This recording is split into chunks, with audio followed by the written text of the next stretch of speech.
Yo,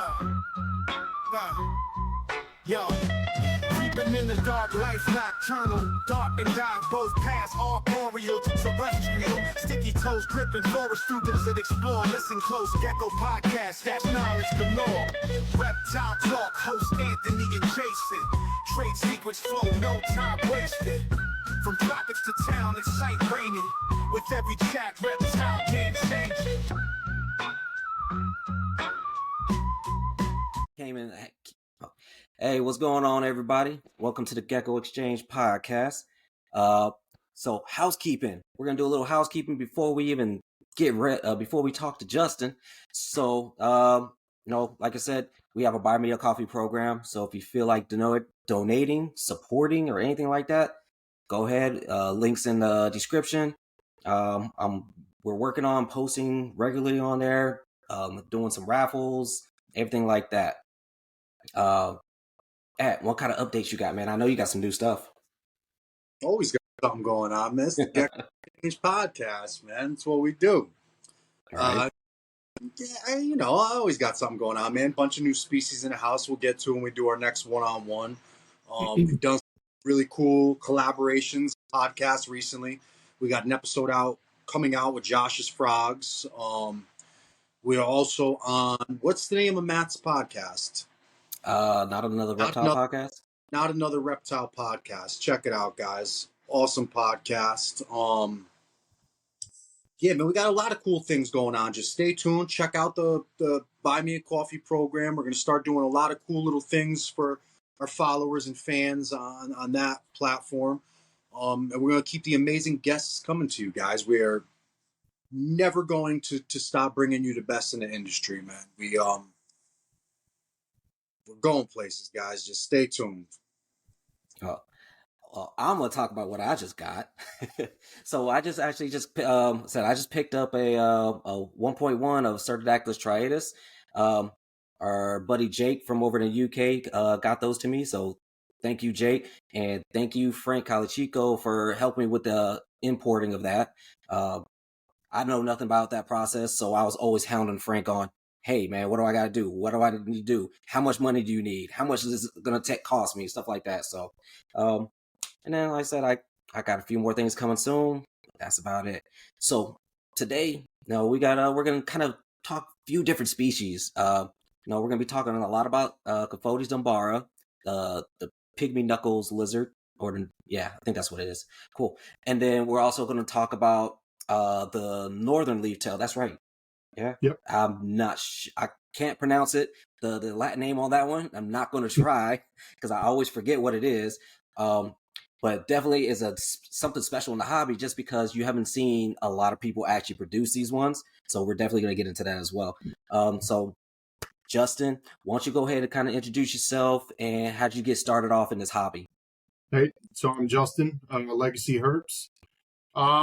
It's been a lifelong thing for me. I started keeping, reptiles that I caught outside, reptiles and amphibians and stuff when I was a little kid, from the time I was like 5 or 6 years old, straight through till today. I mean, I never really left it. I maybe took a small break when I was in transitioning from junior high school to high school. I moved in with my dad at the time, and he was afraid of anything with legs and tails like that and scales and stuff. So, but it wasn't long before I snuck my first couple snakes into his house. And, once you get one in the door, it just opens the door for as many as you want. So, within a year, it went from, 1 to 15 to 75 to, and then it's just, so it's been something I've literally been doing my entire life. Growing up, spent whatever time I wasn't in school. Well, even in school, I was herping in the on the playground in school. It was backed up to woods. I used to catch eastern milk snakes on the playground, and put them in my desk until after school. Bring them home on the bus, and now I had a new pet. So it's just that's never changed. So yeah, it's something I've been doing my whole life. Awesome. Where did you grow up, if you don't mind me asking? What area are you from? New York, like Hudson Valley area in New York. I've lived in a couple different towns. Are you from New York? I'm from Connecticut, though, but I'm right here. Oh, okay. Okay. Yeah. And Jason, you're in Arizona, right? I'm on the West Coast, man. I'm in the desert. Yeah. My dad lives out in Arizona now, so I've gone out there a couple times and gone herping as well. So There you Oh go. yeah, nice, yeah, nice. yeah. So, what does your current collection look like right now? It's all lizards. I don't keep any more snakes or anything like that. No amphibians. It's all lizards. They just appeal to me more, And Mhm. I had a long history with snakes, and I used to breed venomous snakes and some different tree vipers and stuff like that, arboreal tree vipers, pit vipers, stuff. Mostly in the like Asian pit vipers, African bush vipers, things of that nature and stuff. So, but it got to a point where I felt it was, the risk wasn't worth the reward. Uh, it was something that I just decided I was past that point in my life. And lizards, there's once you start keeping, some different species, not your run of the mill stuff with lizards. It's like, I don't know. There's no turning back. There's just something different about it. You can see the thought processes and stuff like that. They have a much more personality. You know what I mean? It's beautiful to see a gorgeous snake perched on a branch looking spectacular and everything like that. But that's really all they do for the most part. So Agree with you 100%. oh, you got went ahead. I was like, wait, what happened here? Pulling up my Instagram. Right? Yeah, no, I mean, because like I said, a lot of people don't know what Cophotis bar is or any of these Sure. other kind of lizards. So Sure. definitely wanted to show what the stuff was because like Sure. some of the stuff just looks crazy prehistoric, right? Yeah. Yeah, And I like. I mean, that's like, I tend to. yeah, definitely. I feel that same way. Like that, I gravitate towards the crazy stuff like that, or Yep. like the elegant geckos, but these crazy historic lizards that you do have are ridiculous. They're man, I don't know what I would do with myself if I had some of this stuff. If you guys haven't followed or don't follow Justin on IG, check out his page. He's got literally a National Geographic style page. Awesome page, awesome pictures. And I can't vouch for everything, but I'd imagine most of that is in his collection, not in the wild. Those are not, it's just very, very good husbandry, man. Go check his page out, follow him. You will not be disappointed. Yeah, everything but the timber rattlesnakes. Let me clarify; those were in a local herping trip. So, yeah, those are not in my collection. All right. So what got you interested in these pygmy lizards? The Cophotis, it just kind of, I would say, I started with one species about maybe 6-7 years ago, Ceratophora tenenti. I don't know if you and I were friends, Jason, or you were following me or anything at that time, but those are the Sri Lankan leaf nose lizards. Yes. Okay. So I was Yeah. fortunate enough to get a group of those from a friend. He was parting out some of his collection, kind of thinning out, and bought a group of juveniles from him from a few different bloodlines that he had produced. And, I raised them up and started breeding, had a ton, huge amounts of success with them. I produced hundreds of them in just a short amount of time. But that kind of, I would say, was the real spark with like just more, not really, I don't want to say more rare and obscure lizards because I've always really leaned toward the rare and obscure stuff, but arboreal agamids, let's say those are what sparked my obsession with, arboreal agamids, cloud forest agamids, stuff like that. So it was pretty much that, and it was another mutual friend who was working with the Cophotis tumbara. There's a lot of people in this hobby that have things that you never hear about because they're not social media people. He's one of those guys. So it's, he was working with them, breeding them for years. He had imported a group from Europe before they had gone CITES. So anyway, he basically, that individual, he was moving more towards like warmer climate species. He used to do a lot of cloud forest stuff too, cooler climate stuff.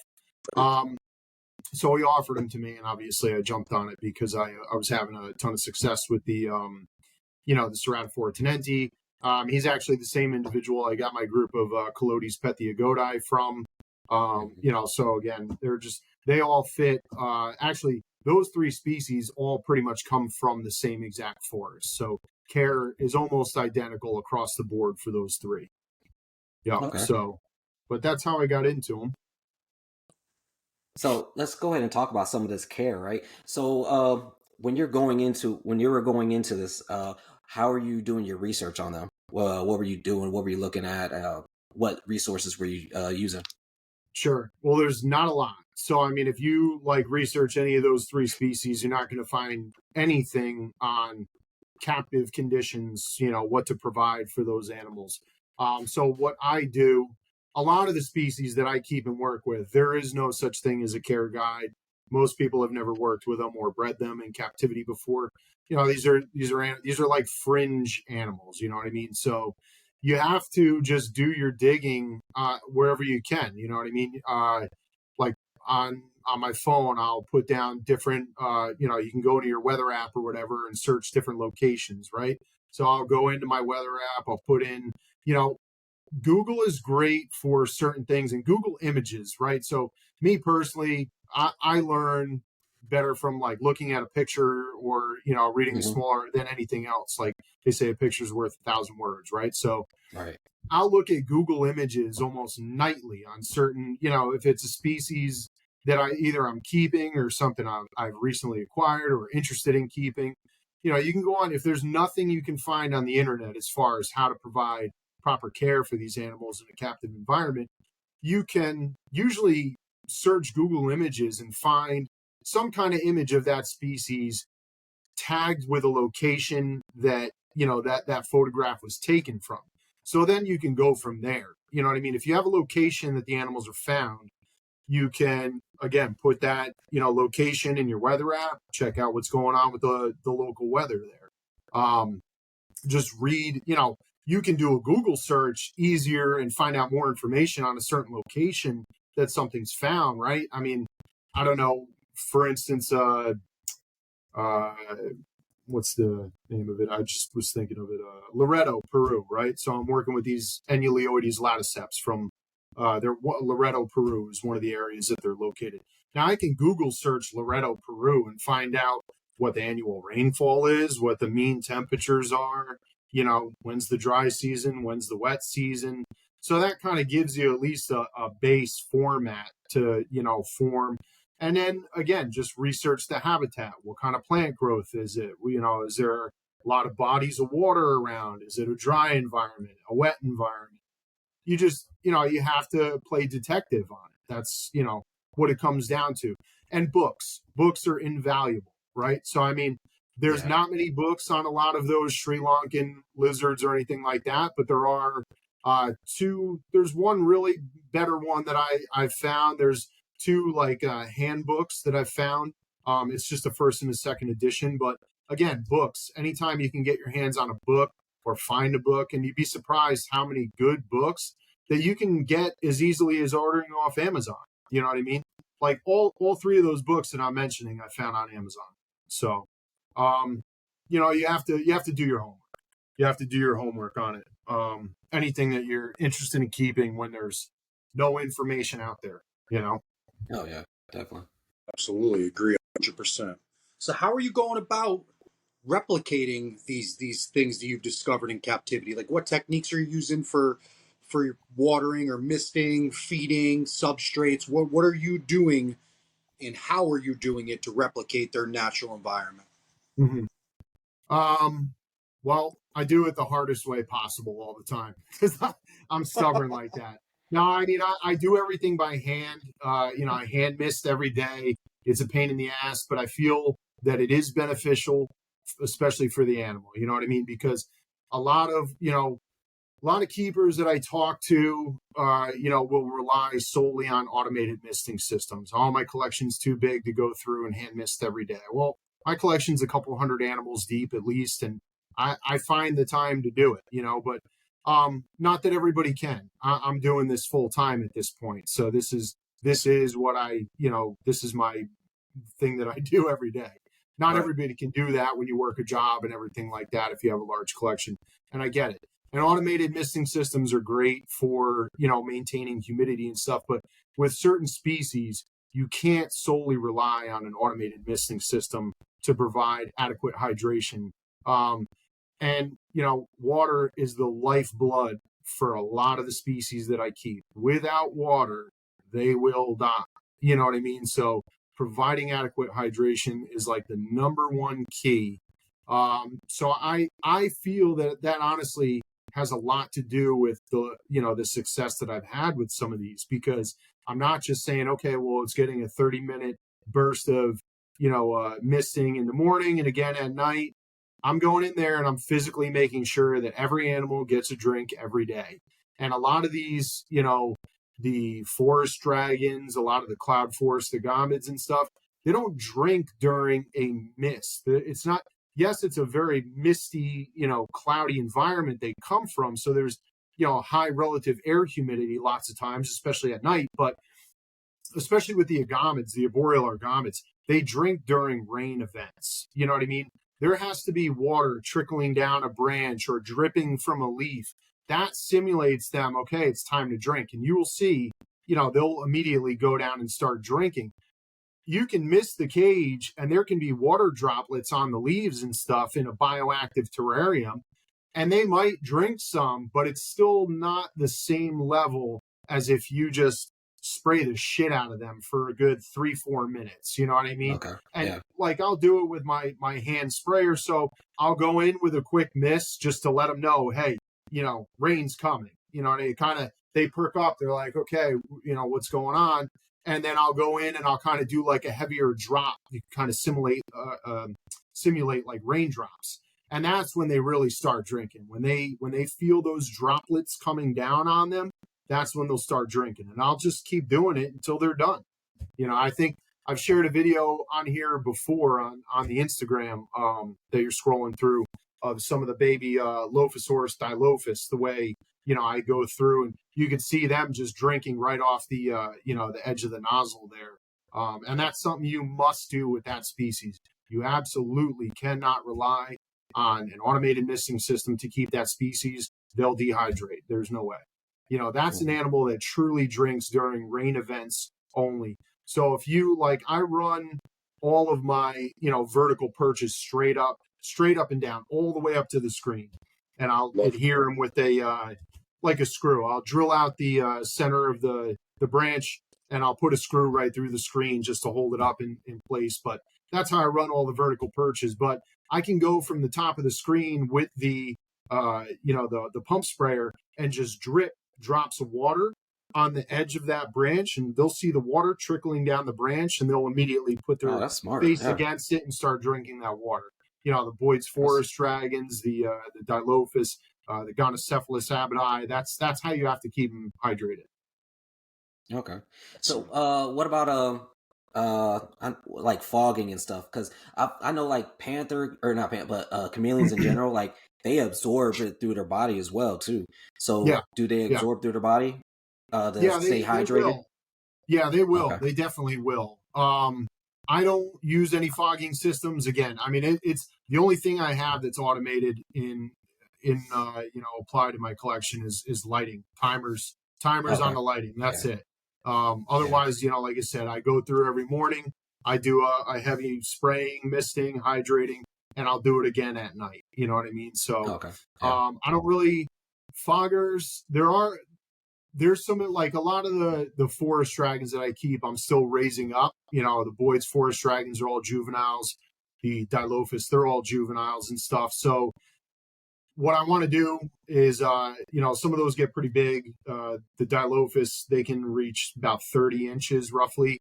So I'm actually going to have Dale Tamura build me a couple massive enclosures, like 4 foot by, I might do 2.5 to 3 foot if I can accommodate it in the room that I'm putting them in, deep and 7 feet tall. This way, when I go in, and that I'm going to hook up with all kinds of different things, fogging systems, automated misters, just to help keep that large enclosure humid and stuff like that. But, as of right now, like I said, everything's done by hand. So I'm not using any kind of foggers. Relative humidity, I don't know. I'm not someone who, if the animal's hydrated, I feel like the relative humidity doesn't matter quite as much. You know what I mean? And it is humid inside the enclosures, but if I'm not one of those guys that's like, oh my God, it should be in the 65% realm, but it's at 50% right now. So I've got to go crazy and fog the enclosure. It's just, if they're hydrated, they're pretty good, Okay. Yeah. It's awesome. Yeah. What Oh, I love hearing that. size are you using right now? I Looks didn't like hear your you. app. You cut out a minute there, Anthony. Oh, what size enclosures? What type of enclosures are you using for the majority of your collection now? Mostly 24, 18, 36. Oh, that's So still a pretty big. a lot of the Cophotis, that's big enough for them to house them as adults and breed them in and everything. That's plenty of room. They're not a very big lizard. But yeah, mostly 20, 24, 18, 36 for a lot of them, unless it's like the Cophotis dumbara. Those I'll keep in an 18, 18, 24 for a pair. Okay. I got a lot of 12, 12, 18s to raise up babies and stuff like that. But yeah, nothing really much bigger than a 24, 18, 36 at the moment. Okay. So what are you putting all into these? So for the Dumbaras, right? What all Sure. are you putting into this enclosure just to make them replicate where they from? They're from Sri Lanka, right? Yeah, Sri Or Lanka. Yep. okay, yeah. From So the what kind of like plants and like branches? How are you angling these branches yeah, to make them feel like they're still in their home? right. I kind of use. I use whatever. I don't want to say whatever's available to me. I spend way more money than I'd like to admit on branches that I see at a show, and I'm like, well, that's nice. I'm almost as much of a branch wood connoisseur as I am a reptile connoisseur, because it's like I might not even need it, but if I see a nice branch, like a nice piece of wood, I've already envisioned it in an enclosure, and I'm like, I'm gonna buy that. I might not use it for 2 years, but I'm gonna buy it Right, because I but know you it's gonna still look have it. dope in an enclosure once I do. Oh yeah, You know, yeah. um, plants. I use everything, whatever suits my fancy, whatever I like. Okay. Obviously, I'll try and match it similar to the environment that I'm trying to create. So, Yeah. for the Cophotis, I'll use ficus are great for them only because they're a small lizard. They in the wild, not only in the forest that they inhabit, but there's a lot of deforestation going on to plant cardamom and coffee and tea plantations, because at those high elevations in those cloud forests, those crops grow best, right? So the Cophotis have inhabited those tea plantations and stuff like that. So, but again, they're not found very high off the ground. So when I Okay. make an enclosure for them, I think like shrubbery, right? So you want to kind of anything that's like shrubbery-ish is what you want to plant their enclosure with. You can use ferns. Ferns look great in there. They love them. Ficus are great because it's a nice spindly, woody plant that they can, climb on. Schefflera, I use a lot of Schefflera because the big blade-like leaves hold water great, and that's important. You really need to think about that. But even different palms, I've used a lot of different types of creeping fig, right? The little vining Yeah. plants and stuff, creeping fig. But really, just however you want to make the enclosure look, as long as it's going to suit a similarity to the environment that the animal comes from. But the biggest thing is obviously providing for them the necessities that they need to thrive. So with the Cophotis, again, you want to do like vertically oriented, straight up and down, mimicking tree trunks or little sapling trees, but then also little vines and shrubbery type, they'll utilize anything. They'll really utilize anything as far as branches. Like they're not like some of the forest dragons who almost exclusively perch on vertically oriented perches. They'll use just about anything. You could use vines, different lianas, stuff like that, and they'll utilize it all. So they're a little easier. But again, I do them all bioactive, so I just try and mimic as close to a rainforest, cloud forest type environment as I can. Okay. You're beautiful, Justin. Thank you. Love what you do with Thank these. you. And you also have a style. If I were to look at 3 or 4 different pictures of different terrariums or, bios, I could absolutely pick one of yours out, man. You have a flair, dude. It's Thank you. I love appreciate that. love it. I think it's Appreciate it. the vertical thing that you do. You don't see a lot of people take that into consideration. A lot of people, including myself, have more horizontal-ish style perches than they do these vertical elements. And in these tall enclosures, we have more vertical room to work with. It's foolish to not use it. You do a great job of utilizing every inch of these tanks. Thank you. I try to, because I want them to be able to utilize every inch of the enclosure as well. So that's why, like, I'm a big advocate of doing cork, for arboreal stuff, obviously, and tropical, but cork panels on all three sides of the enclosures, right? Sides, back, or background, whatever you choose to use, but put something, a climbing surface on all three sides of the enclosure.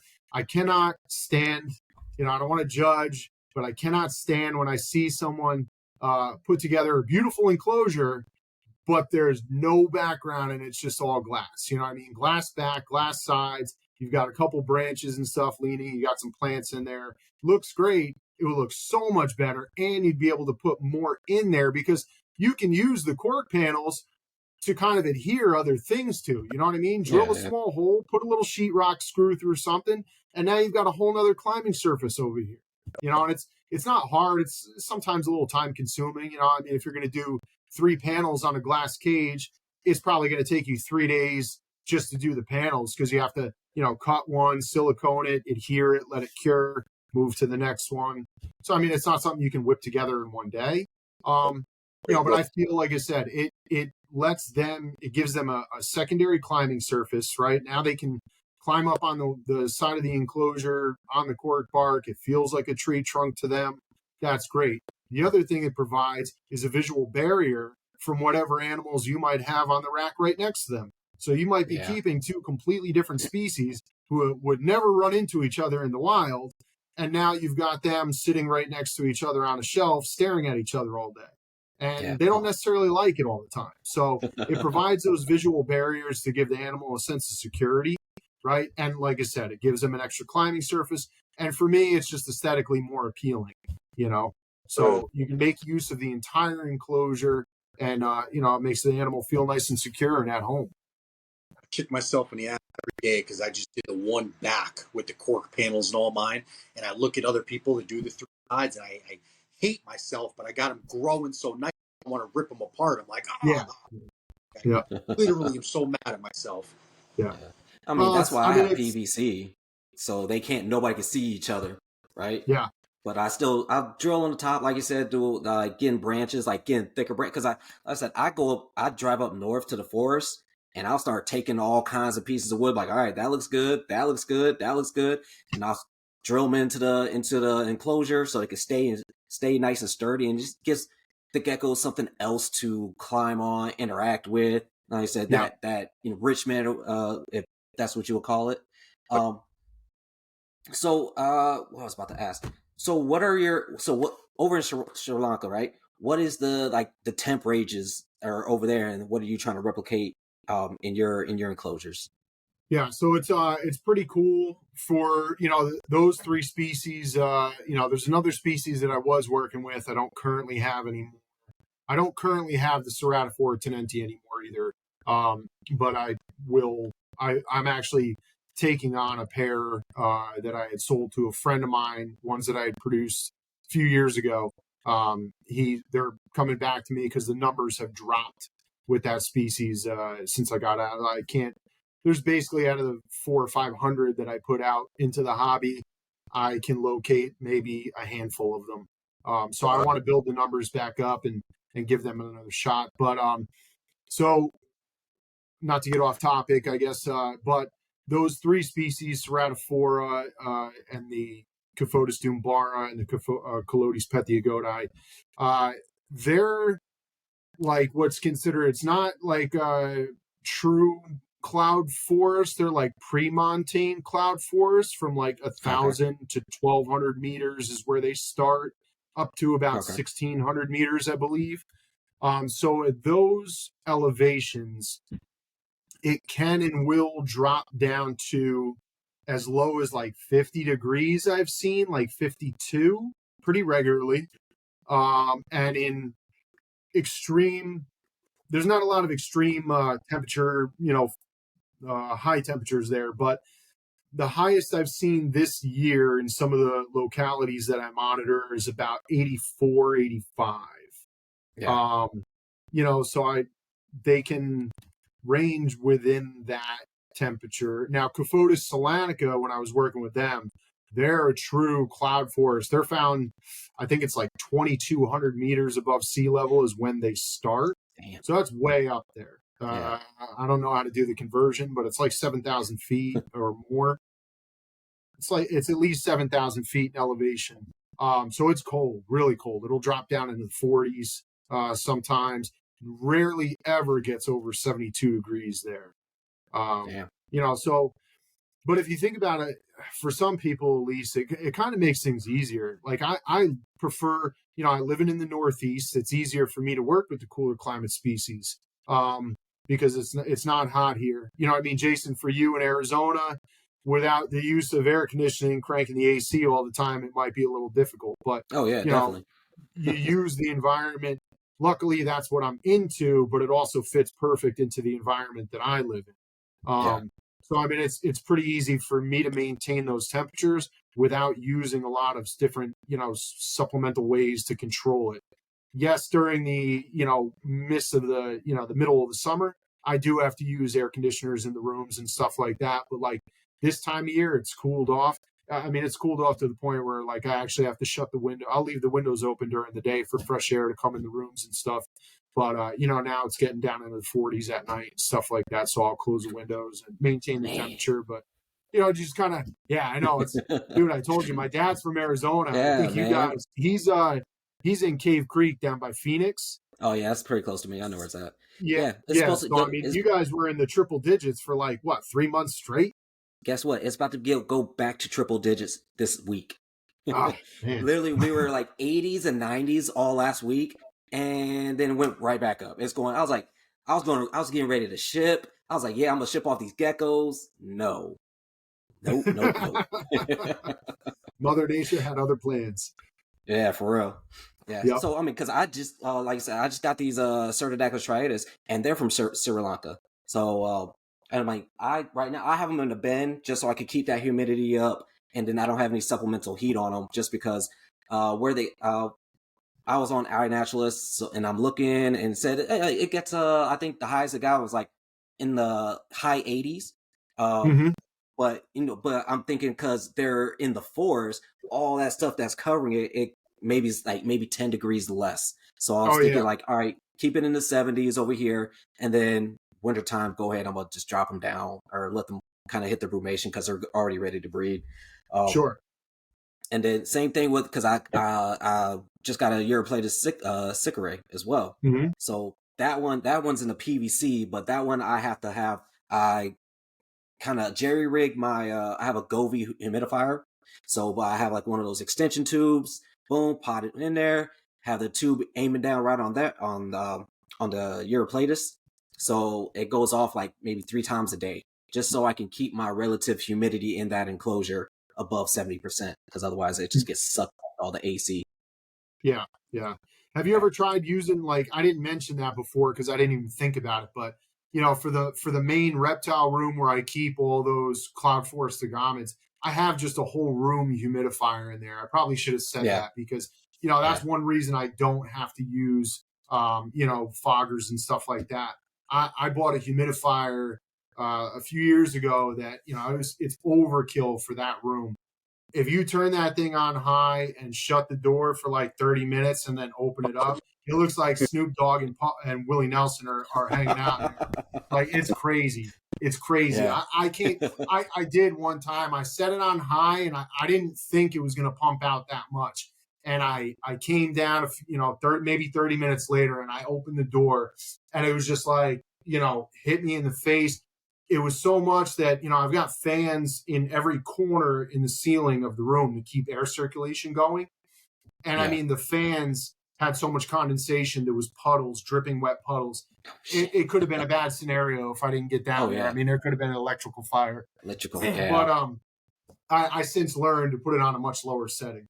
But Can you mine? I use the same thing. I have a big humidifier for this room, but I can make it hot or cool. I pump out hot steam or the cool setting. You have that too. You have the hot. Yeah, a lot of them now do that. They give you the warm mist or that cool setting. I mean, for what I'm using it on down there, I always use the cool mist setting anyway. So I came in and thought something was on fire. I literally, if it wasn't for a no smell, I thought there was electrical fire. Opened the door and the cloud just woof. I was like, holy fucking shit. The walls are dripping water. I'm like, oh my God, man. Like, but they're awesome to have, boy. They're cool, man. I swear by mine. Yeah. I mean, it's a great thing if you've got a reptile room and if you've got all reptiles that fall into the same kind of environment for that, within that room. It's much easier to just use one, large room humidifier than it is to try and maintain everybody's different, humidity requirements within their enclosures and stuff. So that's probably, I guess that's one reason why I don't really worry about the relative humidity as much, and this time of year, I don't really have to use it. It's kind of damp because it's, summer transitioning in fall right now. But, during the winter, obviously, when things dry out, the air is a lot more dry. I use that all the time just to maintain at least a relative humidity of like 60% within the rooms, So nothing's drying out too fast. We did get a question in the chat.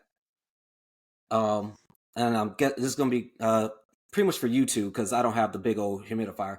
It says, if you humidify a room like that, don't you ever get mold or any other issues with trim or anything else in the walls or whatever? Well, I don't, but it's because, like I said, I have 4 fans within this room that are running 24/7. So there is constant air movement. I have little 12-inch fans that I get from Lowe's or Home Depot, wherever you can get them. They're mounted on the ceiling in the corner. All 4 corners of the room have a fan. They're all pointing down, towards the ground and towards the center. So there is a vortex of, a light breeze going in that room all the time. My electric bill will reflect that. And keep in mind, we're things in the wintertime, right? So at the same time in our houses, unfortunately, I can't speak for Justin, but the heat in the central air, the heat is going at the same time. So between the fans and the hot air coming out of the system and, the circulating air, that moisture on the wall dries up before it could ever sit around. It's not like we got these things blasted in the middle of the summertime with the windows open and we're just letting this water stagnate on the walls. It really isn't.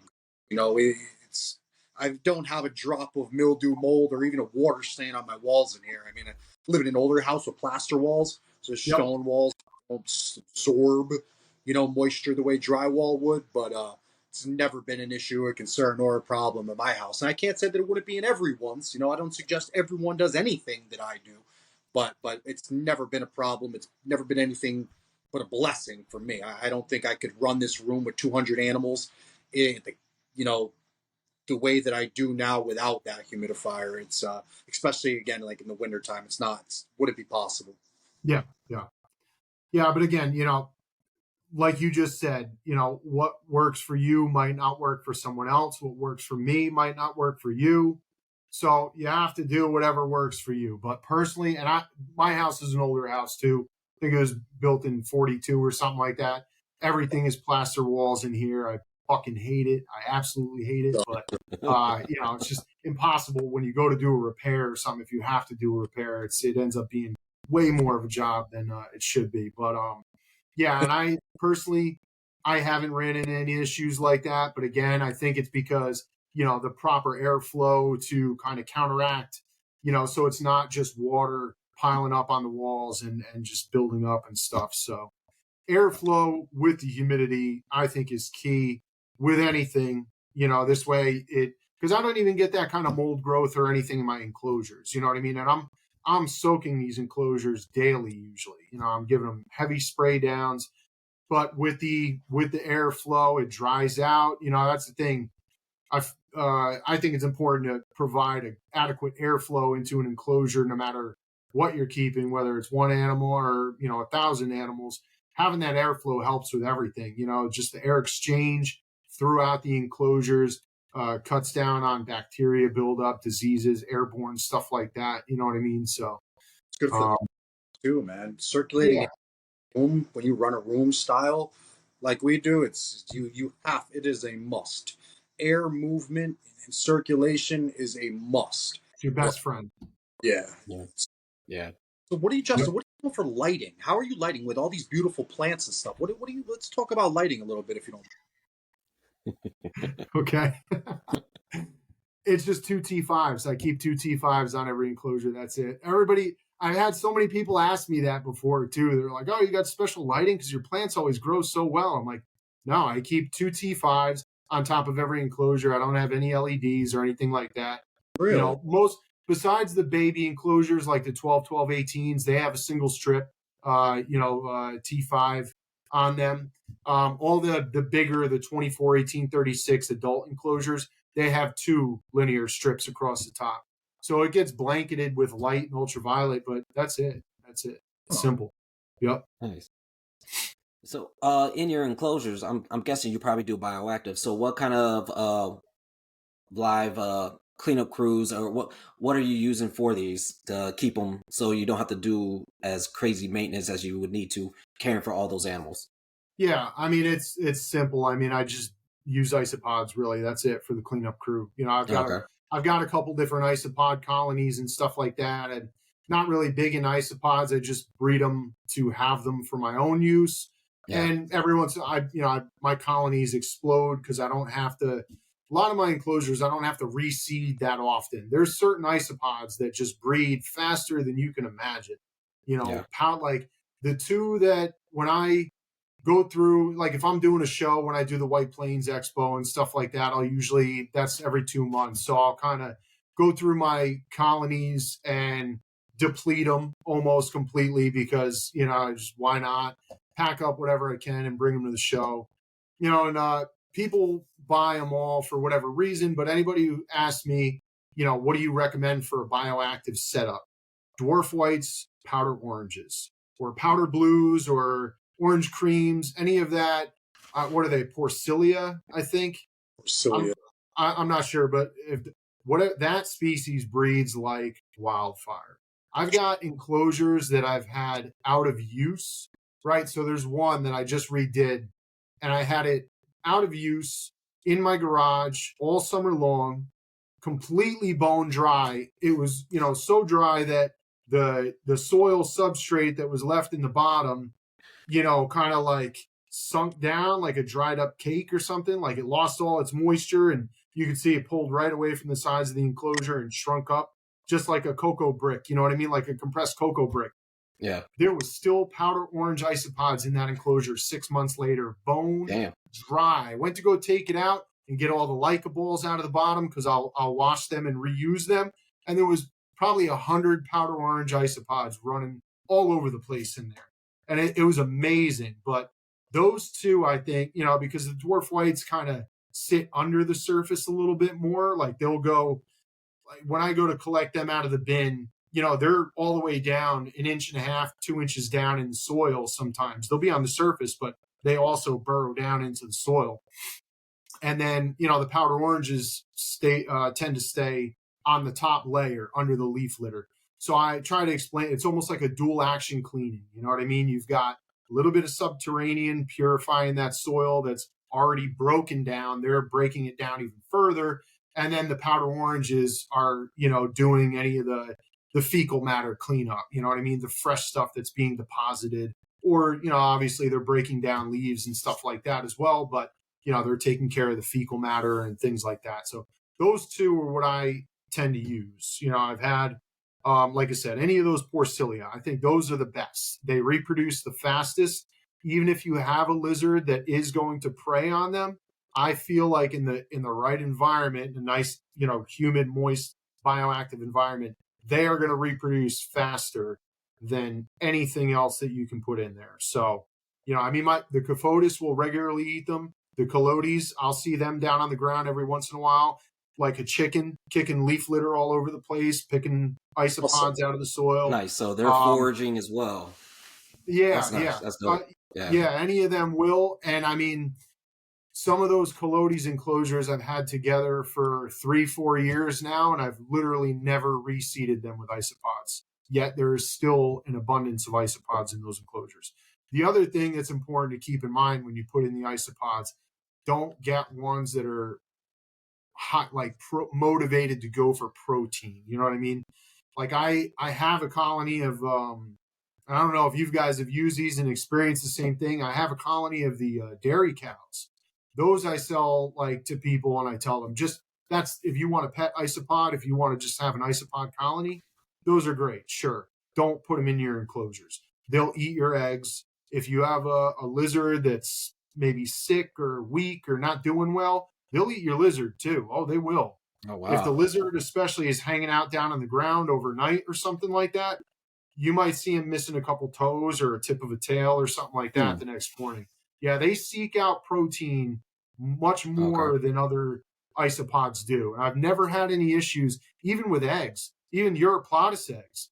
I've never had any issues with the dwarf whites or the powder oranges. If it's a Dude, fertile egg, they won't touch it. If it's an infertile egg, they'll eat it. They'll dispose of it. But if it's fertile, some of the Cophotis clutches, I leave them in the soil in the enclosure till maybe like 3 weeks to a month before I know that they're almost ready to hatch. Then I'll dig them up just to get them out of the enclosure, put them on perlite. But and I've got, like I said, an extensive. It's a booming isopod, hotspot in there, and I've never had any of them eat up fertile eggs. Infertile eggs, yes, I've dug up infertile eggs out of the soil and found holes throughout the egg and stuff like that. But yeah, if it's a fertile egg, I've never seen them try to eat it. Never seen them gnawing on the lizards or anything like that. The leaf litter, the fecal matter is enough for them. awesome. Nice.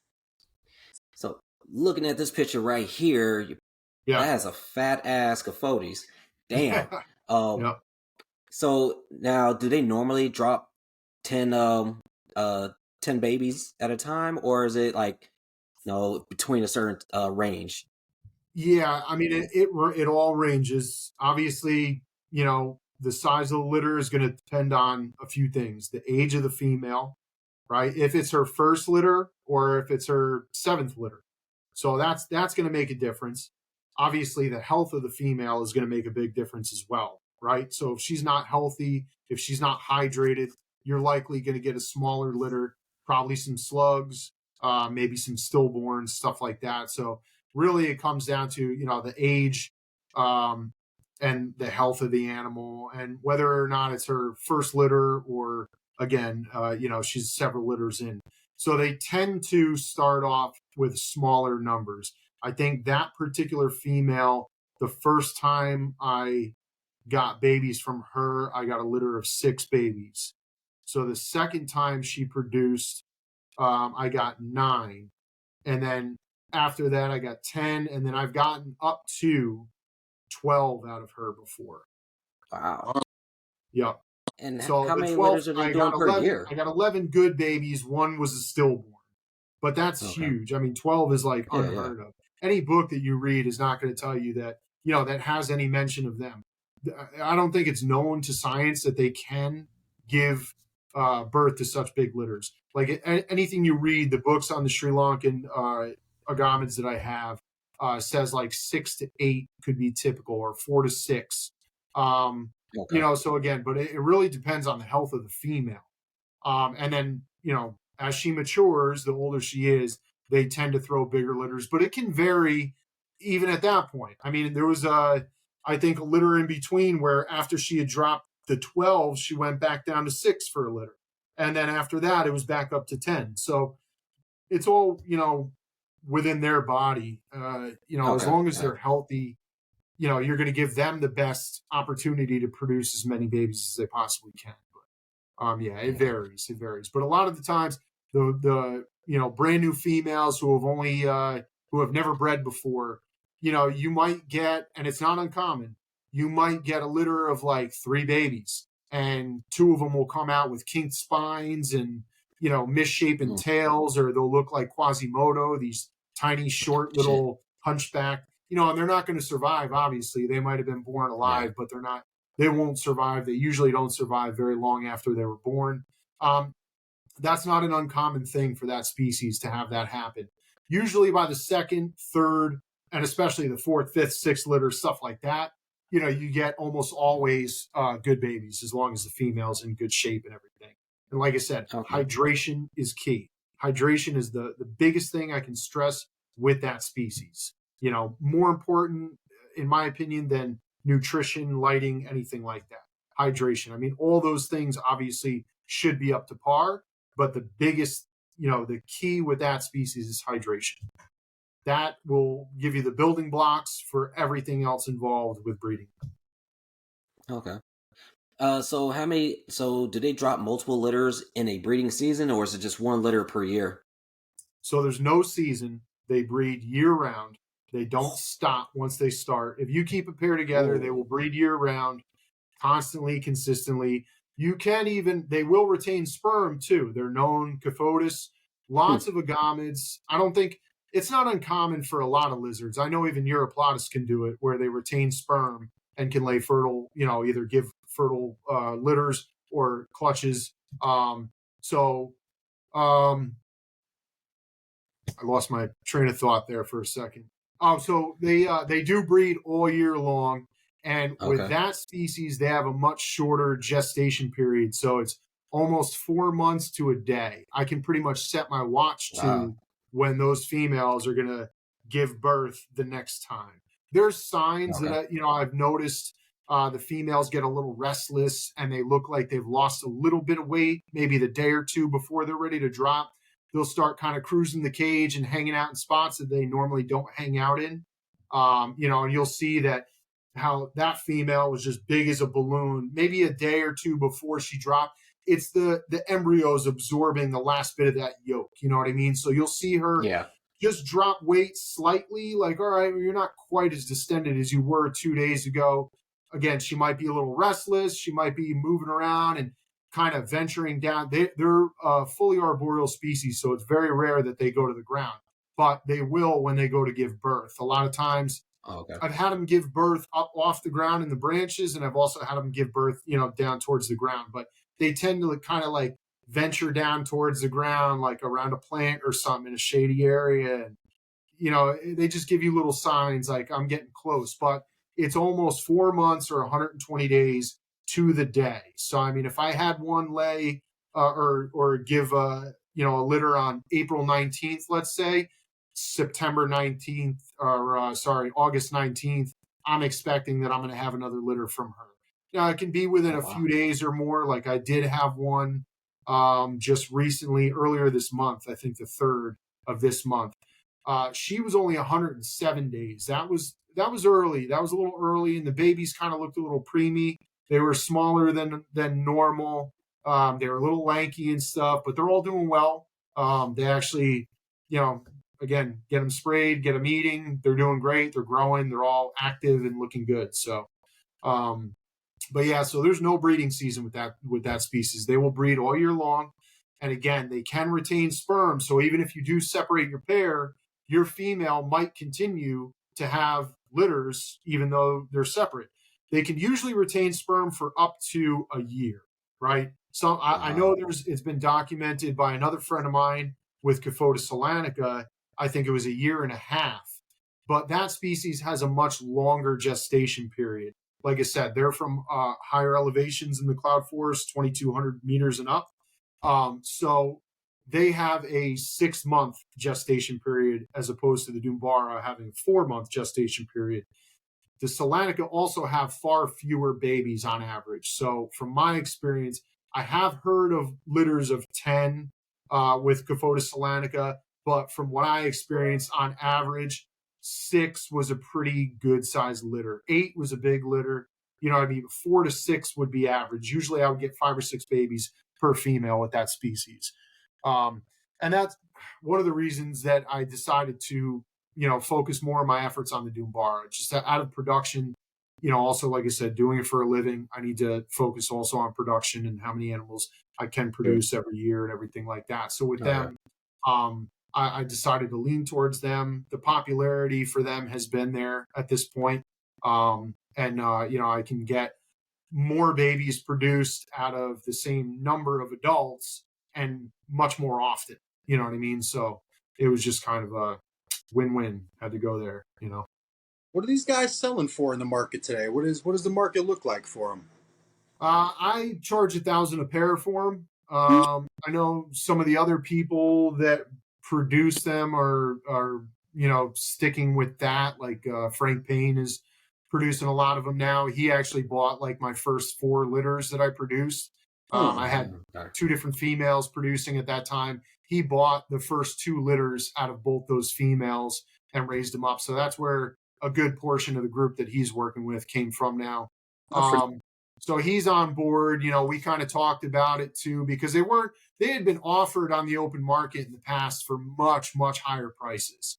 Okay. Years ago, I know there was another friend who was trying to get 4,000 a pair for them. But they, and he had bred them, he was producing them, and the individual babies, I think he was asking 800 a piece on individual unsexed babies, and nobody was really biting on them. And I thought that was kind of a lot. Should that animal command that price? Absolutely. It's a critically endangered species. They're super rare. You see a lot more of them in captivity now because the popularity is now backing it. So more and more people are wanting to work with them. So inevitably, you're going to see more and more people producing them. And also the information. Frank's done a great job about putting some information out there on them. I've tried, I have on my Instagram and stuff. I know he's written like care articles and stuff. I haven't done any of that. I did do that reptile talks that Armin held earlier this year. I went out to California and did a presentation on them. Awesome. And the other cloud forest agamids from Sri Lanka that I work with. So that got obviously a little bit of attention and stuff. So there's that info out there. They did release a Reptile Talks magazine. I don't know if it's still available. I know they did 1,000 count print of them at first, and they were available on the USARK website. But I do have an article in that magazine. All the speakers wrote an article to put in the magazine and have that published. So there's that, like I said. So the popularity, and also Instagram's a great tool for introducing people. I have very few friends on Facebook because Facebook to me is a little bit more personal, I guess. You know what I mean? Like if I haven't really heard of you or know you, or we don't have a ton of mutual friends, probably not going to accept your friend request on Facebook. But anybody can follow me on Instagram, and it opens up your audience to a bunch of different people who are now getting familiarized with the species, get interested in it. And like I said, the popularity behind it is what has, driven them to being more readily available now, which is fantastic for the species because, like I said, they are critically endangered. They are listed as CITES 1, so there's never going to be an opportunity to get more into the U.S. Luckily enough, there was a substantial, for what they are, there was a substantial enough amount of bloodlines where we can keep them going for quite a few decades without having, probably any new blood introduced.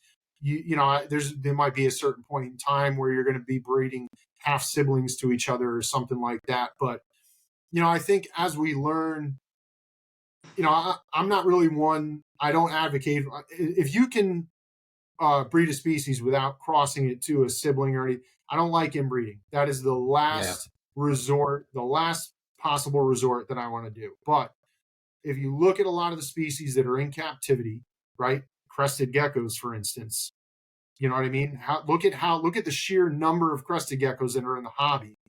There's not that many that came out of the wild to start that population, right? Sure. The blue beauty anoles, the Anolis podior.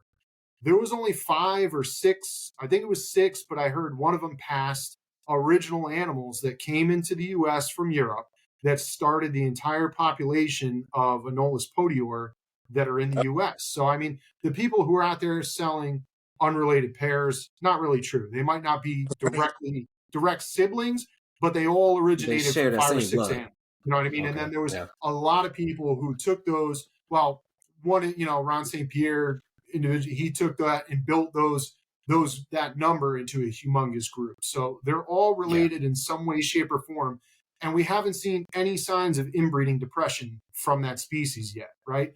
So that might, like, I feel like when you have certain species that come from isolated islands, right? Little island populations like Podior, right? They're found on a tiny little island. They're already in the wild going to be somewhat related in one way, shape, or form. I feel like the island endemic species maybe have, they're not as prone to inbreeding depression as some species that are very widespread, right? But I feel like, as this all progresses, we're seeing that, if that's the case, if it's what you have to do in order to preserve a species, that without doing that, it will go missing and we just won't have them anymore. That's the option. That's your only option, right? So, but it doesn't necessarily mean that, they're all going to start coming out with 3 legs and stuff like that. So, yeah, I don't know, but I probably got way off topic on that question. You do a great job No, you're all good. through the hobby, though. They have a very elite. I don't want to say elite, but they have a very top notch appeal to them. With the live bearingness, people that keep them, the people that show them. You guys, you do a good job of maintaining their worth, for lack of better words, if you will. Yeah, thank you. It, Yeah, like I said, though, after talking about it, I mean, for what I paid for them, I didn't, I didn't think it was fair. And also, you have to. Yes, I'd like to make as much money as I possibly can, obviously, when I go to sell something. But I also want to make it attainable for people who want to work with them, because ultimately, for me, even though I do this for a living, the last thing that I care about is the money. You know what I mean? Yes, I need to make money to pay my bills. That's true. But for me, the animals come first. You know what I mean? So getting someone interested, or someone who is interested, wanting to work with them and making that species attainable for them. But also the important thing is, and I learned my lesson with the Sri Lankan leaf nose lizards, because when I started working with those, they hadn't been offered in the US for some years. And the last for sale, right, that I could find on them was on Fauna Classifieds, and they were $1,800 for a pair of sex. It was a sex pair, but a juvenile pair. And I know they've gone for a little bit more. They've even gone, like, I've seen them for like 2,200, 2,500 euro in the past in European markets and stuff. But I couldn't get people interested enough into them to, I tried, when I was producing them, I tried getting $600 a piece for the babies. No bites, absolutely no bites. When I brought it down to about $250 a piece for sexed juvenile pairs, I sold more of them, right? So again, but the thing is, and I feel like this is one of the contributions to why we haven't seen more people, like, seriously, from 2020 to 2023, I probably put 600 babies of those out into the hobby. And I can only locate a small handful. The pair that I'm getting back next week from a friend is one pair that I have, I know the whereabouts of. Yeah. There's maybe 3 other breeders that I can verify have some of my offspring and are successful breeding them right now. So it's like, where did they all go? So the dollar amount on some of these things makes people take it more seriously. Like those Cophotis petiagoti that you're showing off right now.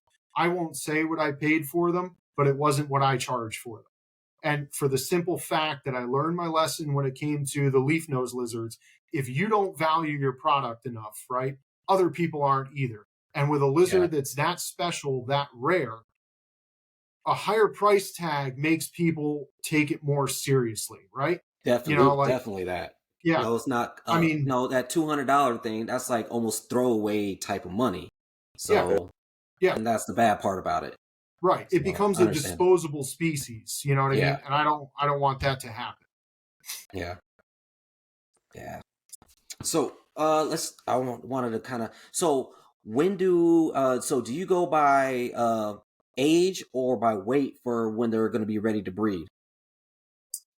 Mostly by age and size. Okay. Mostly And by what age and size. generally what's their maturation? Well, they can be sexually mature by the time they're like 7 or 8 months old.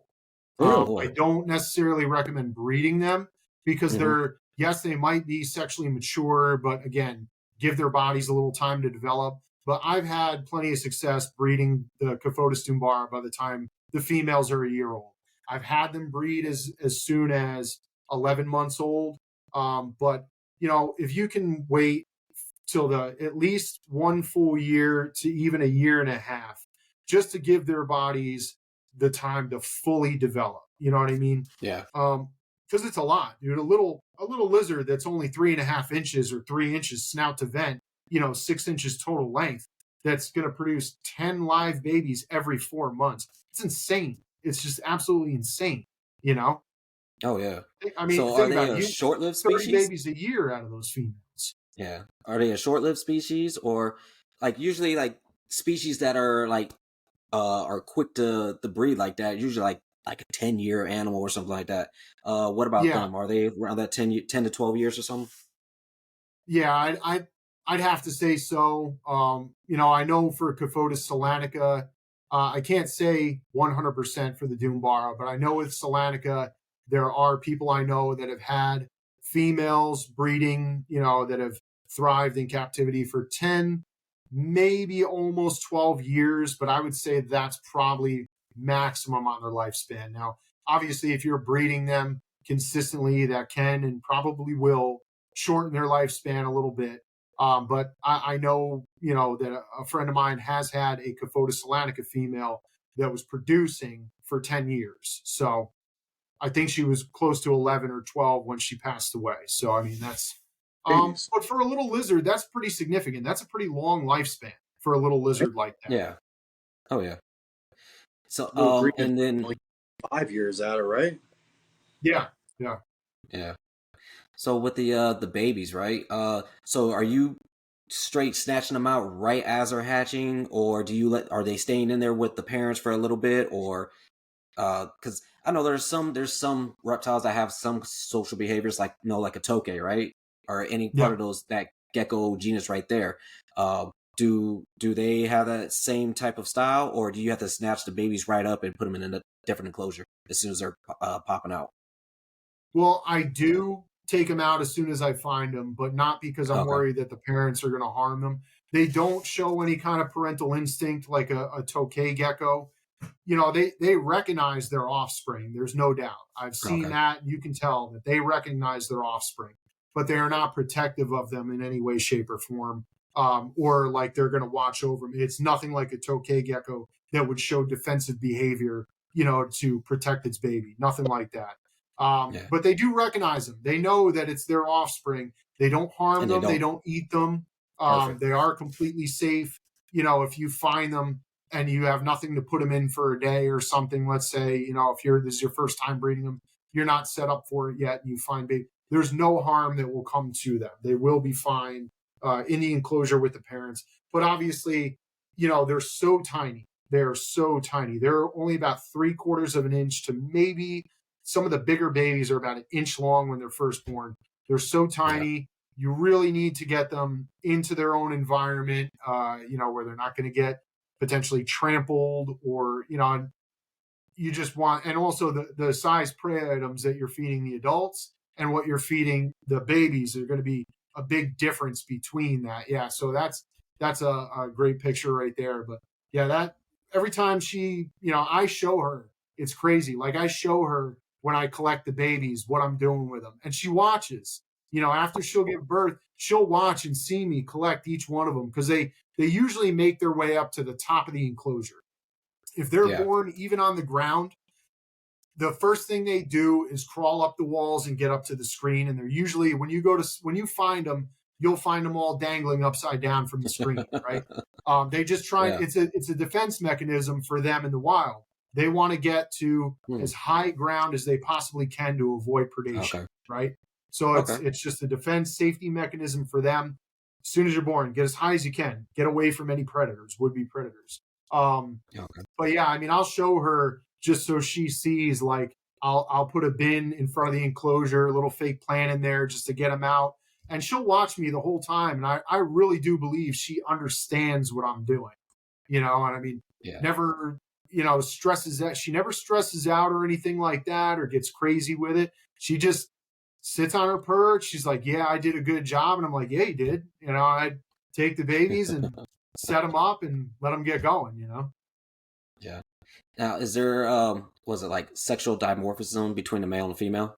There is. Yep. What is it like? What are we looking for? Like, can you see it like right when they're coming out or when they laid, or No. does it take over time? Yeah, it takes a little bit of time to develop. So sometimes you can see it within a couple days. You can pick out the males within a couple days. Okay. Sometimes, not all the time. So it kind of gets tricky there. You really should just be patient and raise them up. But usually by the time they're 2 to 3 months old, depending on how you're raising them, what your schedule and regimen is on feeding and hydration and everything like that, their rate of growth. I would say once they've tripled in size, maybe quadrupled in size since being born, then you can get an accurate sex on them. But the differences that you'll see in this, and the one that you can see sometimes within just a couple days after being born, is the presence of the dorsal crest. And, so you'll see that the males have this really, very spiky, dragon-like dorsal crest along their spine. So sometimes on the males, that'll it's there when they're born, but what it is, it's kind of overlapped and laid over itself, right? So along their spine. And then after a few days, or again, some males, it doesn't show up for, 2 months before it starts popping up. But the dorsal spines actually kind of start to stand up like that. So they're there. They're just laid down along the back. And you'll see them kind of start to stand up with each other. So if you see some big dorsal spines on their along their back, that's a for sure male. Females sometimes will have very small ones, but nothing like the male. And you're definitely not going to see any sign of it within the first day or month or anything.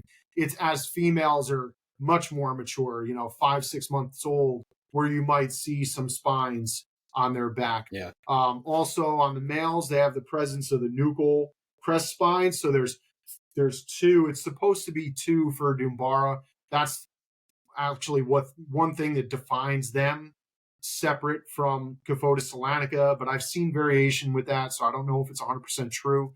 I do have some male Dumbara that have 3 nuchal crest spines, which is supposed to be indicative of solanica, but these are 100% without a doubt Dumbara. There is no chance there's something else.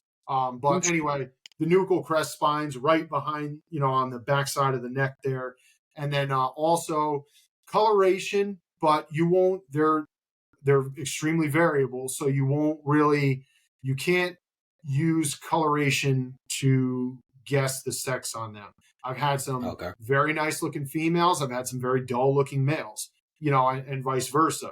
But the one thing that's usually prominent on the males, specifically with the coloration, is the white stripe along the labia that kind of goes up over the shoulder.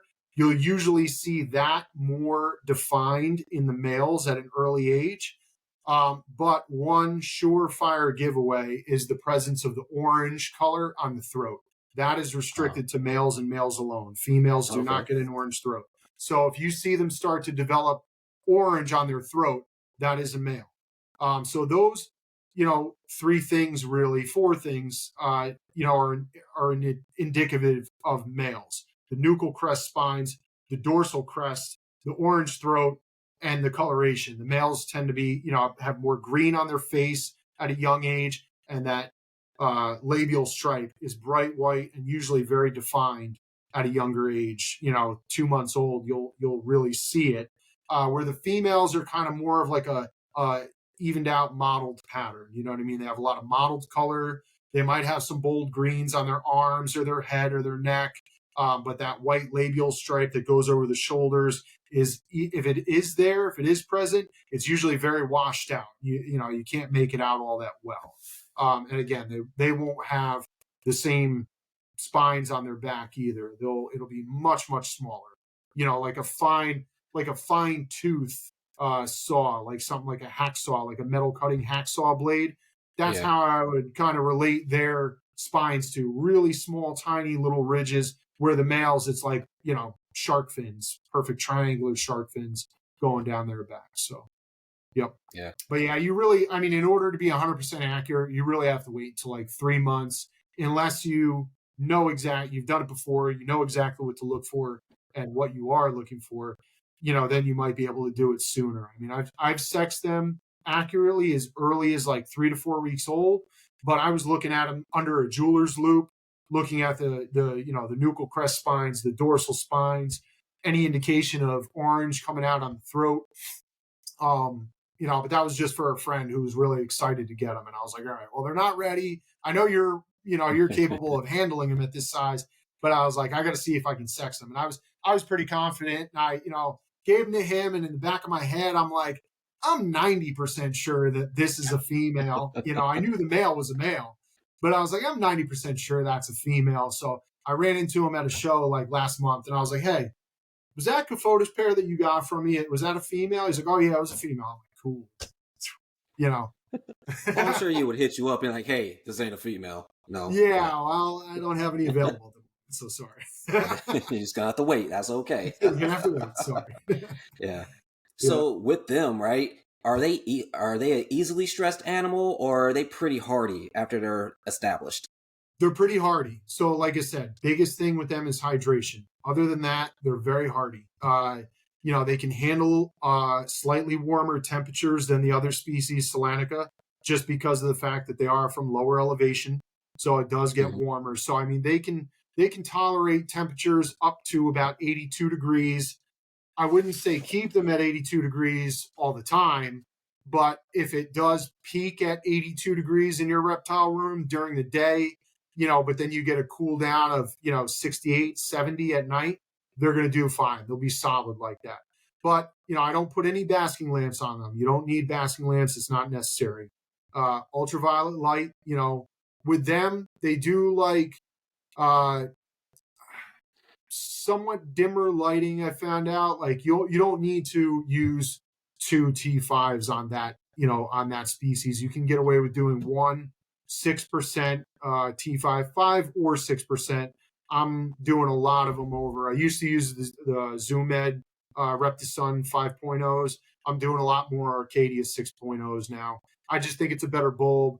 I've got my my UV meter that I use. I find that they put out the sufficient and proper amount of UV for a lot longer. I mean, I have some of them that I've tested. You should change your bulbs out, every 6 months to a year, depending. I think Arcadia recommends once a year with them. But I have some that have been in use for over a year, and I've taken my solar meter and tested them, and they're still putting out the same amount of UV or within an adequate range for that species that I'm using them on. Yeah. So, but yeah, a little bit, dimmer light. They don't need super strong UV. I lost my train of thought again. What was your original question? Just how hardy they were. Oh, yeah. But yeah, like I said, hydration is the key. Other than that, they're pretty hardy. The temperatures, they're very cold tolerant, right? So the heat, obviously, that's something you have to be careful of, but they are more heat tolerant than some of the other ones, being that they're from slightly lower elevation. But yeah, they eat great. They don't stress out very easily. I wouldn't recommend it being, it's not a bearded dragon. You shouldn't put it on your shoulder and walk around your house and take it to the shopping mall and stuff like that. But you can handle it intermittently. They actually seem to like it. Like a lot of them will, when you open the door to the enclosure, they will come up to you. They have zero fear of their keeper. Being that it's a small lizard, it's got a big personality for a small lizard. They don't have fear of their keepers. If you tongue feed your lizards, or that's something you normally do, they will take to that very quickly, and they will, they like it. When they see you, they're going to relate you to food or you to a big climbing branch to go have fun on. Because I mean, it's not uncommon for me to open up I have one male that within a trio, I keep one trio together, and that male, every single time I open the door, he's always hanging out on the wall because he's got the cork on the side to hang out on, and he's immediately got to slip through the crack of the Exoterra door, where the hinge would be on the side. Oh yeah. He'll come through the crack and then climb up onto the screen, and I got to grab him. And he's like, he doesn't want to go back in after that. He's jumping from your hand to your shirt. He wants to crawl all over you. But yeah, they're smart. They're really intelligent. They're very personable. They don't have any fear of you. They're a blast to keep, man. They really are a blast to keep. And for hardiness, I would say, if you at least have moderate to intermediate advanced skills in what you're doing and how you keep reptiles, they're a breeze. You know what I mean? I'd give them like a 8 out of 10 hardiness, or at least probably a 9 out of 10 hardiness. If you know what you're doing and you keep tropical reptiles and you're versed to the way these things should be cared for, they're hardy. You know what I mean? I really don't lose. I've lost babies from time to time, and that's inevitable. You're not going to have every one that's going to thrive sometimes. The babies do dehydrate very quickly, though. They dehydrate very quickly. But I mean, this is like pre-age that I would sell them at. By the time I've sold them, I feel that they're comfortable enough where you might, have a couple oopsies and forget and stuff like that. No, I didn't miss them. They're going to be okay. They're big enough at that point where they're hardy to the fact. But babies can be very, very delicate. You need to keep up on top of them with hydration and stuff and feeding, but more importantly, like I said, I can't stress enough the hydration point with that species. So, but yeah, they're pretty hardy. I haven't really talked to anybody that I've sold them to that has lost one. I don't think I've had a single customer of mine that got them from me who has lost any of the ones that they got from me. So, in fact, most of them are breeding them by now. You know what I mean? Because again, they can mature within a year. So I've got lots of customers who I've sold some to, and that are already, producing their second, third, fourth litter already. So nice. So what would you say, before you hop into that Dumbara, what should they be kind of working on to get to that stage? More specifically, like what should they have? What experience should they have had? Or just like, how people, in the crested world, right? You go from like Cresty, so New Caledonia stuff, and then you start hopping over to like Eurypletus, things like that. Well, is there an animal that they should start off before they start with that Dumbara? Or is that Dumbara like, all right, we'll start here and then work our way up to some of those other higher echelon? You could. They're not a bad jumping off point. You know what I mean? Like I have some people. I mean, I don't know what else, but Dan from Gecko Harmony, right? If you know Dan. So he got a couple pairs of the Dumbara from me, and I think that's when he was really trying to diversify. You know what I mean? Crested gecko market is kind of wishy-washy at the moment, so he's been trying to diversify. I don't know what experiences he had other than New Caledonian geckos before keeping those, but he's done great with them. He's producing his own litters now, so they are a good jumping off point. I would say if you were keeping arid species, Uromastyx and bearded dragons, and you want to jump into these now, there might be a learning curve. You know what I mean? But if you've kept any kind of tropical, subtropical reptile, even a crested gecko, there's a whole lot different, but there's not that much different. You know what I mean? It's still an animal that enjoys humidity, that you need to keep hydrated, that you need to feed every other day.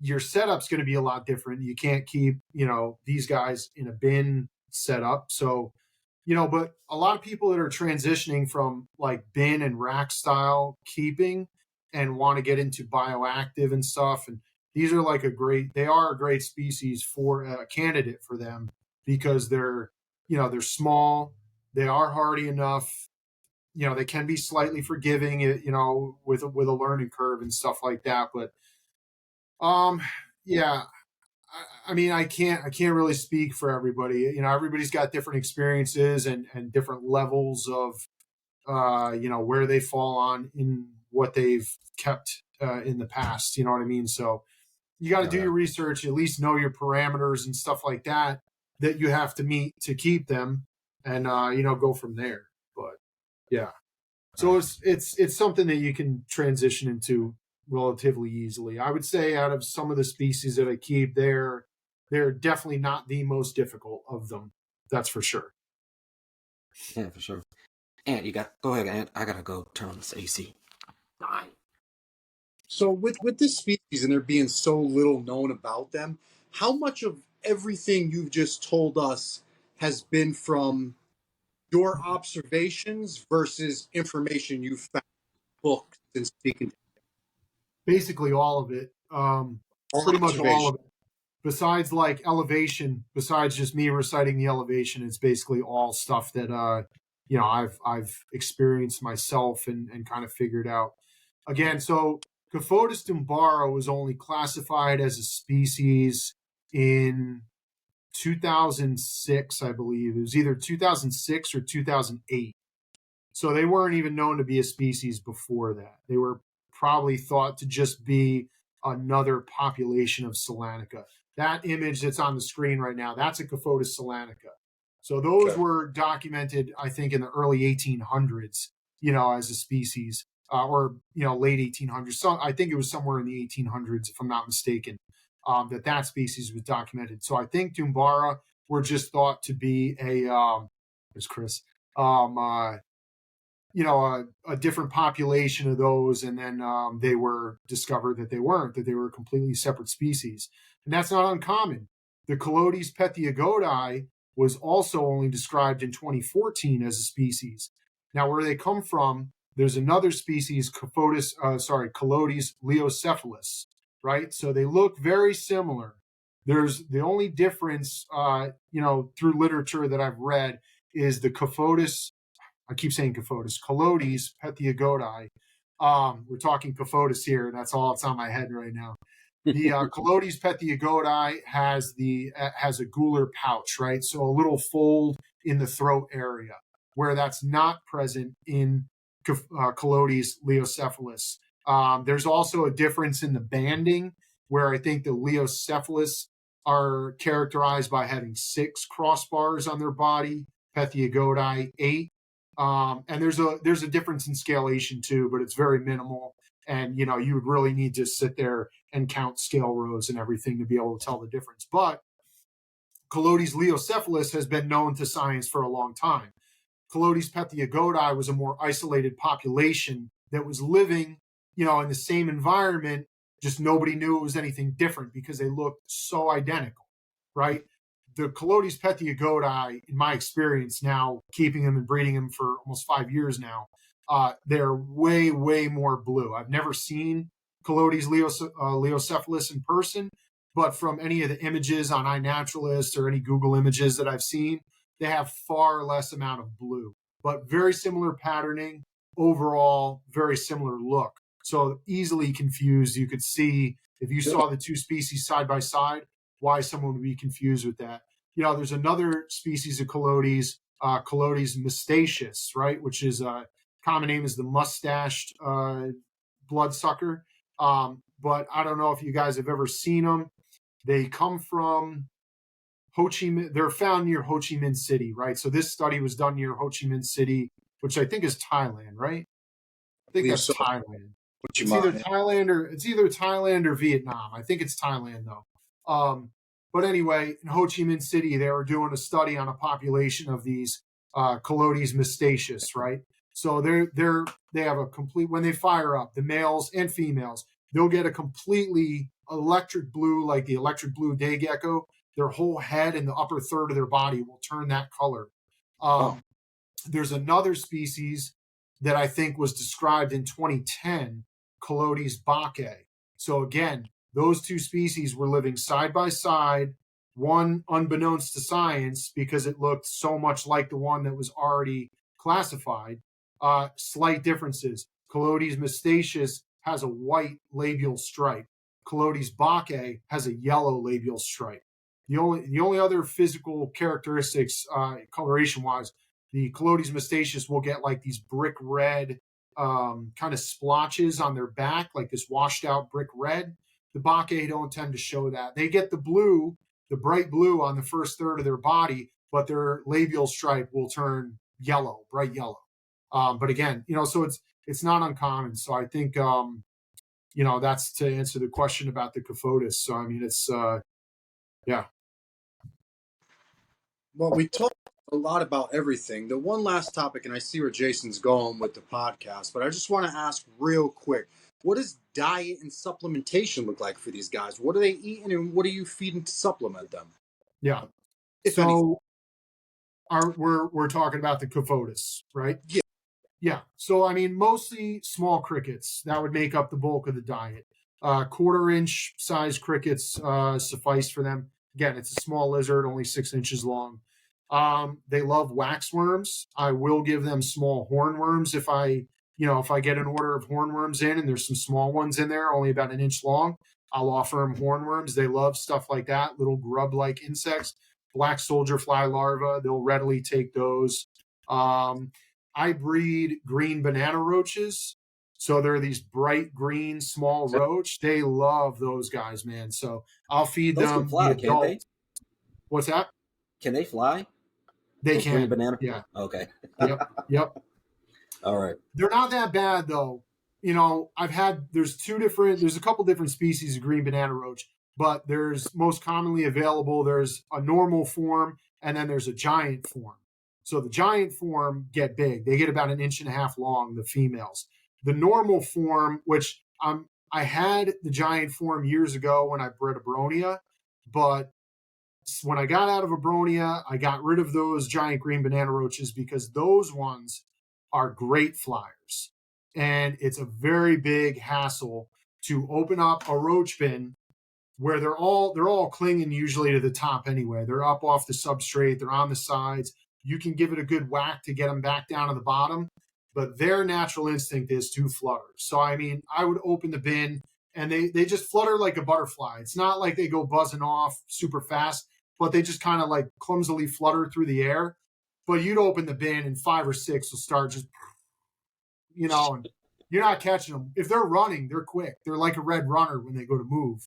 But the other form that I use for the Cophotis, they're the normal size ones, and the males are only about 1/2 inch, about 1/2 inch long. The females get up to almost 1 inch, like 3/4 inch.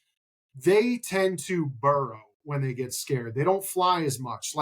I'll see the bin, there'll be a bunch of adults like clung to the top of the bin. I'll give it a whack to knock them all off the top, and I have cork flats and stuff laid in there. So they'll like hit the ground and go under the cork flat. Their like last instinct is to fly, where the giant form, that's their first. They gone, The good part is here in the Northeast, if that roach gets loose in my house, there's no way in hell that it's colonizing my house. Like they need super high humidity. They need warm temperatures. The ones that I have had get loose, I usually find dead on the floor within a day or two. They've dried up. But I breed those. The Cophotis love those guys. They go nuts for the green banana roaches. Supplementation, I do calcium with every feeding. I do that across the board with all my animals. There's nothing that I keep that's like, I don't know, like the Allura scalabodes. I know you need to be very careful with supplementation with them, right? The cat geckos. Nothing that I keep is like that. I haven't found any issues giving calcium with every feeding. I'll do a vitamin supplement once every week and a half. I usually do it once a week with a multivitamin. I use the Repashy Supervite. The one big thing with these cloud forest species like like any of the Cophotis, the Colotes that I breed, the Ceratophora, calcium without D3. No D3. D3 is very, very harmful to these species. So as long as you're keeping ultraviolet lighting on them, which obviously that's something that I highly recommend, do the ultraviolet lighting, do not use D3. Now, I've never kept them without ultraviolet lighting and just tried using D3. I have kept them with ultraviolet lighting and using D3 when I didn't really understand as much about their, the way they tick and stuff. And I did have like some leaf nose lizards, the ceratophora, develop almost like gout-like symptoms where they had like calcification of the joints and stuff like that. And I actually thought it was because they weren't getting enough D3, so I increased the D3, and it just got worse and worse.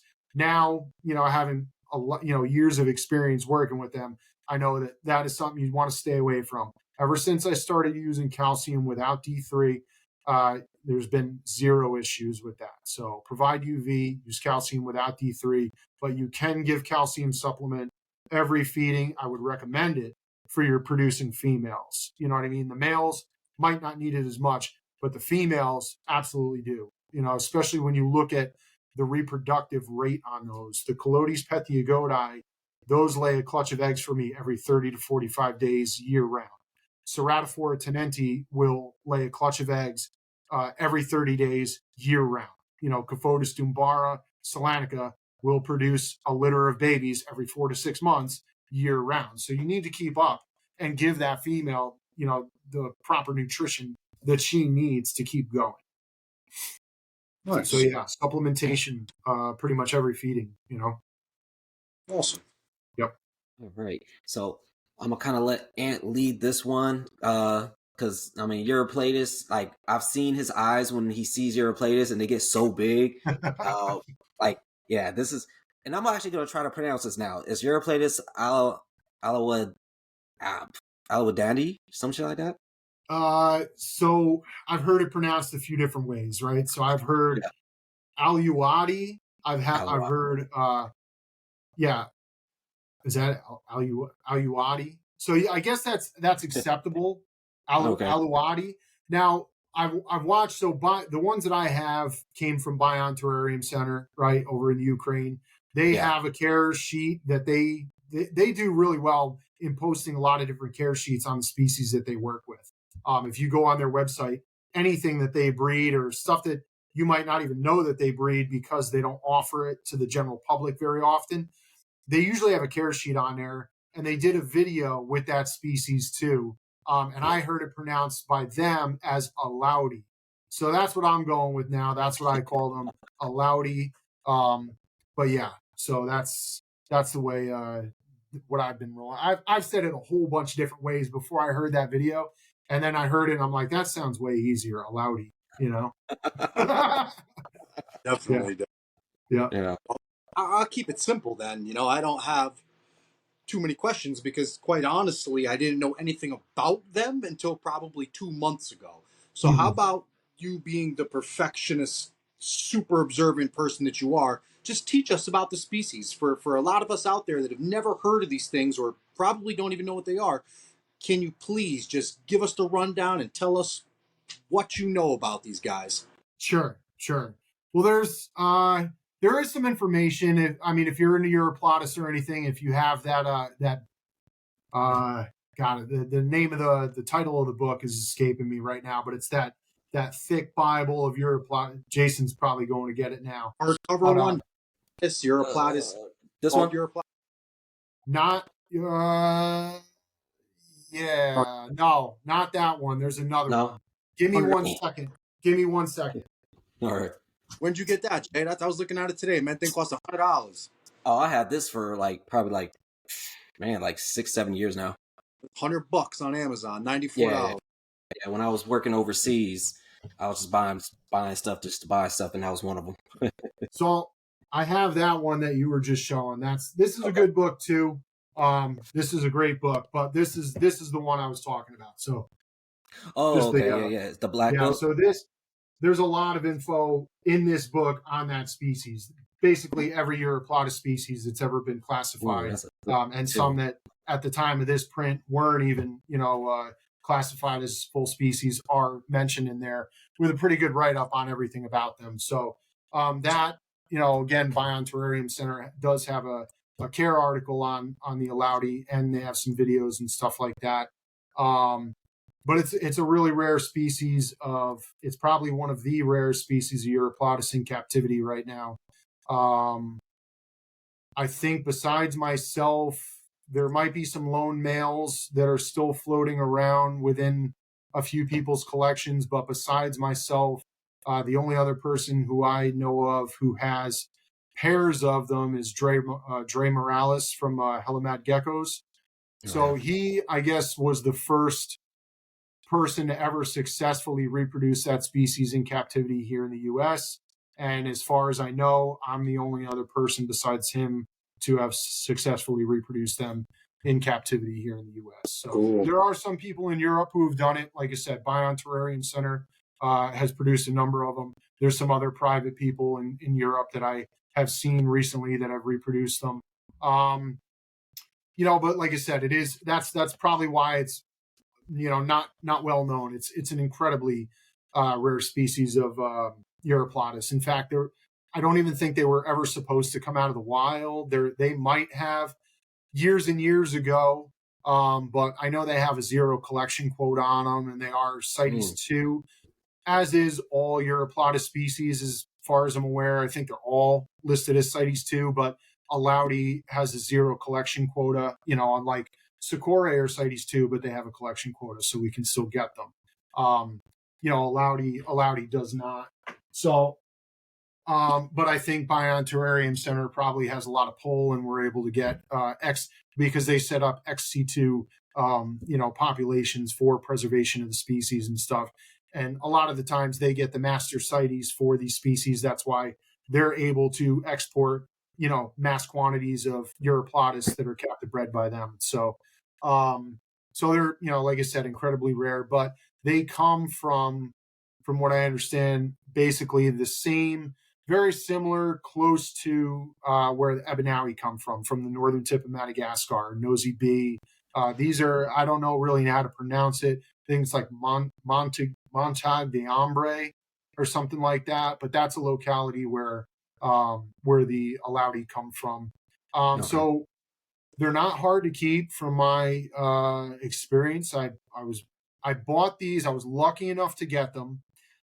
Are you guys familiar with New Moon Reptile or Two Amigos Imports? Yeah. So a friend of mine, this is when I was getting heavier into Euryplotus, because Euryplotus are still fairly new for me. Geckos in general are fairly new for me. I never was really a big fan of geckos.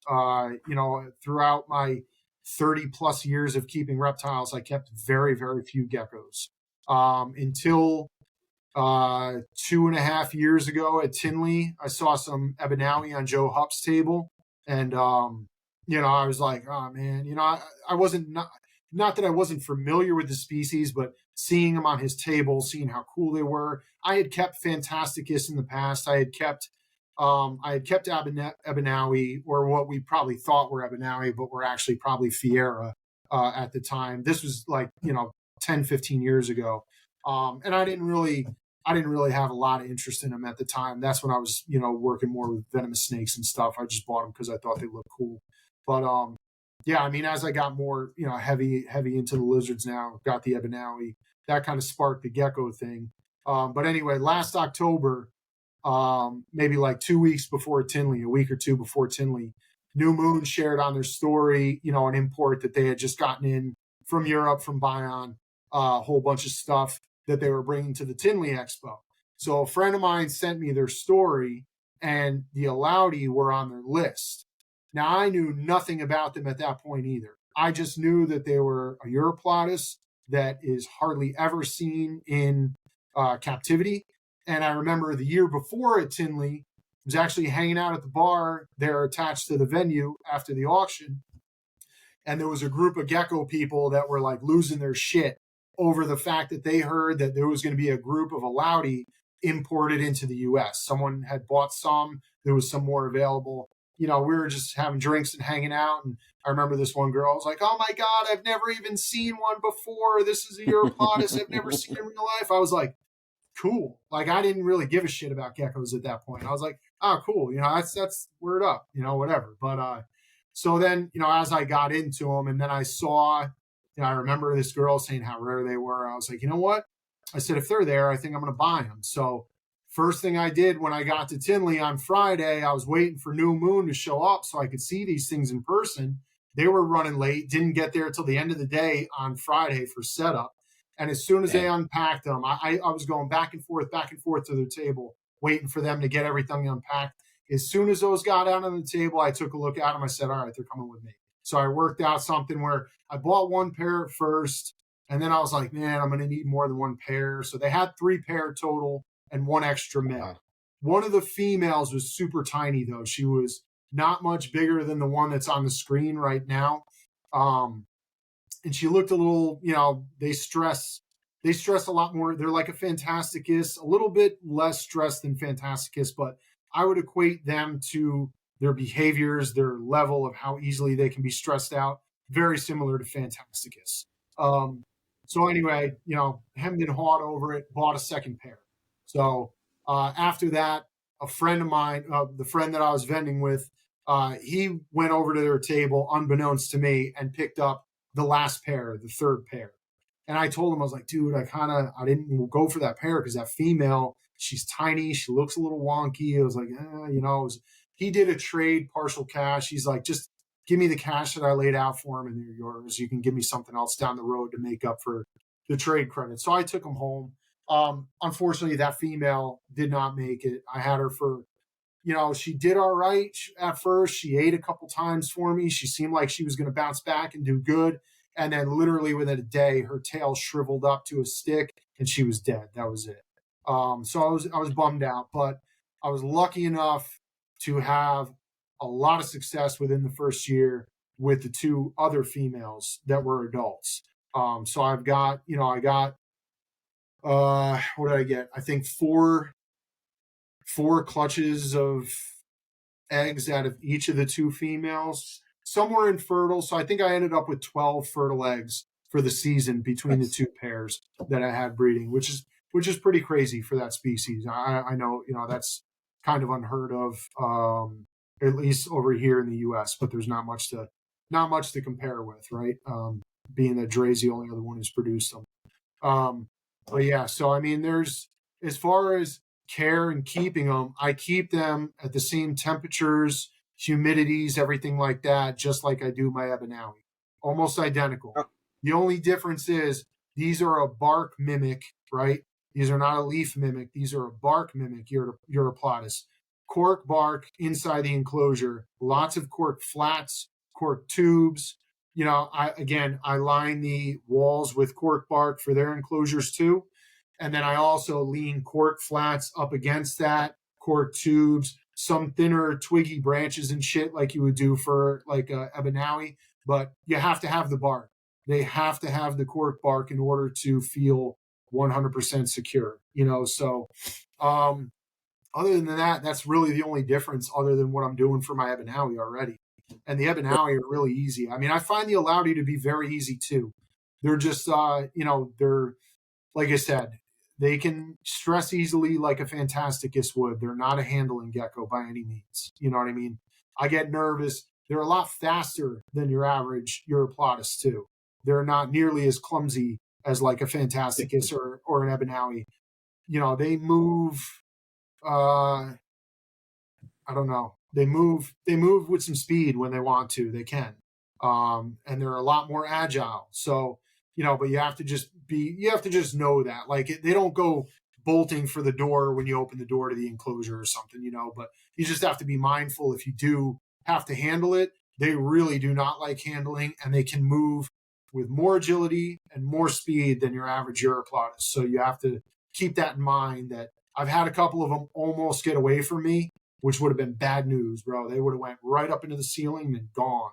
So I was like, you have to be on your toes when you do handle them.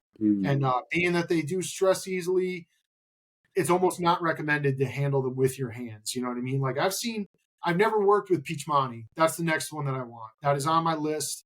If Dre from Hellamad sees this, come on, dude, you got to hook me up with a pair. Like, I've been Dale has some as well, right? Like Tomorrow Designs. I've seen he's had some. I think he probably got them from Dre if I had to bet. Okay, and then Dre's out there Jack in California might have had as some well. too. Yeah, what's it called? Jack's got him. He got him from Yeah. Dre. Yep. Oh, I so think everybody just got it Dre's from Dre. really, yeah, basically everybody got him from Dre. Dre's been cranking Okay. those things out. But yeah, every time I've hit him up, I think he's got a super high demand for them, obviously, because they're an I'm sure incredible he does. theropod Yeah. species. So every time I hit him up, it's either they're all sold already or they're not sexable yet. And it's like, if you're not hitting him up every day, you're going to miss out. And I don't want to be that annoying about it, but I do want to add those to my collection at some point in the very near future. But I see people like Jack handling his Peachmoney before and stuff. I don't know. I've never. Anytime I've had these Alaudi on my hand, they try to bolt. The Peachmoney seem like they might be a little bit more chill and relaxed. So you just got to keep that in mind. But overall, like I said, that's the only thing different, man. I literally keep them just the same way I do my Abinawi. I do a twice daily spray with a nice dry out period during the day. They are from. It is a slightly drier. It's not scrubland or anything, but it's from a slightly drier area, the northern tip of Madagascar. So you don't need. They need less, a little less humidity than Sakura or Fantasticus or anything like that. So being that the Abinawi and them come from such similar range, I just keep them like my Abinawi, and they do great. I mean, I haven't had any issues with them. The 5 hatchlings that I've got out right now are all doing great. They're slamming crickets. I feed them every other night. A lot of them are tongue feeding for me. So that's great because I really want to monitor their food intake, at least until the first one that I hatched out, which is not them, but that one that was on the front of the PVC enclosure. That was the first one I hatched out. That one's gained quite a bit of size in a very short amount of time already. But I tongue feed it, keep track of the food intake and everything like that. Hit it up every other night. But yeah, they're not impossible or hard to keep. But the cork bark or bark in general is a must. You have to incorporate that, lots of it, in their enclosure. Right. They like to hide in and around and underneath bark that might be like peeling off a tree. They'll tuck themselves into that little crevice, or stuff like that. Nice. So you kind of want to mimic that within the habitat that you're creating. If you do the side, the panels, the cork panels on the sides, you can kind of just take some cork flats and lean them up in certain areas, and then cork tubes. Mine utilize the cork tubes all the time. They get right down inside the hollows. I've got one male. That's where he hangs out all day. It's the cutest thing in the world. I should post a picture of it. Every time I go to put the camera to take a picture of his face, he sees the camera lens and he pulls in. But literally, I can be working in the reptile room and look over, and he's got one cork tube that faces the front of the enclosure, and he sits there with just his head hanging out of that tube and watches me all day long. He sleeps like that or whatever he's doing during the day. But as soon as I go to put the camera in front of him, he's like, dips his head right in that hole, and that's it. That's why I don't have many pictures of them on my Instagram, because they're very hard to photograph, man. Very hard. Yeah. All right, we're coming up towards the end. So where can everybody find you at? So like I said, I do have Facebook. Again, I may or may not accept your friend requests just because I keep that more of like personal people that I really truly actually know in person. But Instagram at Legacy Herps. That's my main thing. I'm not doing any YouTube or anything yet. I'm thinking about it. I might transition into the YouTube and stuff, but no TikTok or any of that as of right now. I said you got some great reptiles to show off, so I'm sure people will be bro. really Everybody interested. keeps telling me I should do that. Yeah. I might do it in the future. Me personally, I don't like getting in front of the camera. I'm very camera shy, very self-conscious about it and everything. So I feel the same way. Yeah. Yep. So these one-on-ones are cool and everything like that. And, I don't mind doing that. But YouTube video, I might work myself up to it at some point in the near future. All right, cool. But yeah, Instagram's the main handle right now, at Legacy Herps. All right, perfect. Well, definitely thank you again. Anthony can't hear anything right now, so we have some little malfunctions. But definitely appreciate everything that you coming on here talking about Dumbara, your playlist. Definitely congratulations on the northern flat-tailed geckos. Thank you. Like I said, you don't see many people doing it, so that's definitely a great accomplishment right there for you and for the hobby. Appreciate it. But definitely have a great night, Justin. So we'll talk a You little too, bit guys. later. Yeah, stay on Thank for you just for a hot coming. second after Oh, yeah, I yeah. cut this off. All Yep, right. no problem. But definitely have a great night. Peace out, everybody. Oh. All right, cool.